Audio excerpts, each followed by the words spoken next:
But நாங்கள் பேசுகிறத அவர் கேட்கல. முழுக்க முழுக்க ஏங்க நீங்கள் எதுக்கு அப்படி பண்ணீங்க, நீங்கள் எதுக்கு அப்படி பண்ணீங்க, நாங்கள் எதுக்குங்க அப்படி பண்ண போகிறோம், நாங்கள் அதை டாக்குமெண்ட் வச்சு கொடுக்குறோம். அதை தான் புரிஞ்சுக்கோங்க.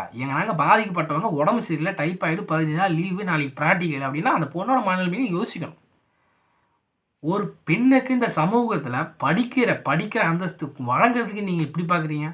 அவங்கவுங்க பொண்ணுங்களே படிக்கிறது நம்ம கஷ்டப்பட்டுட்டு இருக்கிற காலத்தில் சொல்லி உதவுங்கன்னு சொன்னால் உபத்திரமாக இருக்கீங்க.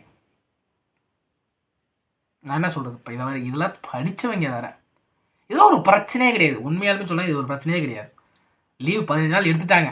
ஏன் எடுத்தாங்க? Proper reason.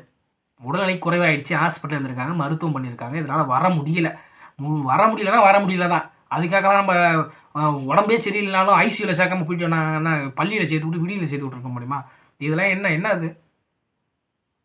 இவ்வளோ நடந்துங்க. உண்மையாலுமே சொல்கிறேன், ஒரு எளிய பிள்ளை நினச்சா எதுவுமே செய்ய முடியாது போல் அந்த உலகத்தில். பேருக்கு தான் மக்களாட்சி. நம்ம கவர்மெண்ட்டை குறை சொல்லலை, இந்த நிர்வாகத்தை தான் குறை சொல்கிறோம். என்னோட அடுத்த கட்ட நடவடிக்கை என்னவா இருந்துச்சுன்னா, ஓகே மாவட்ட கலெக்டருக்கு போவோம், ஆஃபீஸுக்கு போவோம் அப்படி தான் நான் நினச்சேன். ஏன்னா இங்கேயே வந்து நீங்கள் இங்கேயே வந்து எங்களுக்கான அந்த இது சரியில்லைன்னா நாங்கள் எங்கெல்லாம் போயிட்டு அந்த உதவி நாங்கள் நாடுறது? இது எங்களுக்கு மட்டுமே கிடையாது. உண்மையாலுமே சொல்கிறேன், இந்த வீடியோ பார்க்குற எல்லாருமே ஒரு கட்டத்தில்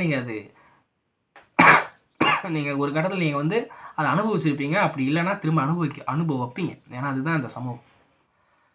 இவ்வளோ நடந்திருக்கே, சரிடா என்னடா ஆச்சு, ஏடா ஆச்சு, அவ்வளோ பண்ணிங்களா என்ன ஆச்சுன்னு கேட்டிங்கன்னா ஒன்றுமே சரியாக ஆகலை.